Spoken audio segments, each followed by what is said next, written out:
কোনো কোনো দল বলছেন, আমরা বলেছি যেমন আমরা স্থানীয় নির্বাচন আগে চাই না, কারণ স্থানীয় নির্বাচন দিলে 4,500 ইউনিয়ন পরিষদে সেখানে একটা মারামারি হওয়ার সম্ভাবনা আছে।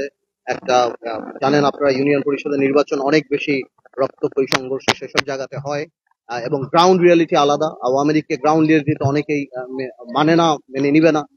তো এই সন্ত্রাস যাতে কোনোভাবেও না হয় এবং স্থিতিশীল জানি থাকে এবং কোনো ধরনের কোনো সংস্কারই জানি আহ, জাতীয় নির্বাচনকে বিলম্বিত না করে, আমাদের তরফ থেকে বলেছি। অনেকে বলেছে, অনেক রাজনৈতিক দল আবার চেয়েছে যে স্থানীয় নির্বাচনটা আগে হলে ভালো হবে, বা এভাবেই করে আলাপ চলবে। না, এরকম কিছু না, মানে 6 মাস পরে সব রাজনৈতিক দলের সাথে বসলো। 6 মাসে আমাদের অর্জনটা কি, আমরা কতদূর গেলাম, এবং 6টা কমিশন যে কাজ করেছে আমরা কতদূর অর্জন করেছি, এবং আমরা পাশে ছিলাম, আমরা সামনেও পাশে থাকবো।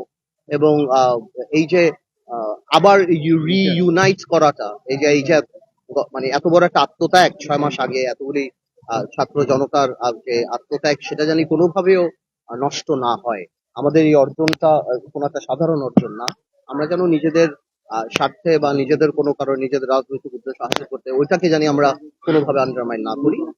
আমরা সন্তুষ্ট, আমরা সরকারের পাশে আছি। যেটা ভুল হচ্ছে না হচ্ছে, আনুষ্ঠানিক অনানুষ্ঠানিক ভাবে তো আমরা সরকারের সাথে কথা চলছে।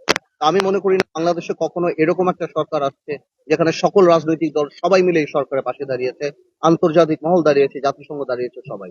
তা আমি মনে করি এটা জনগণের সরকার। ধন্যবাদ। হ্যাঁ।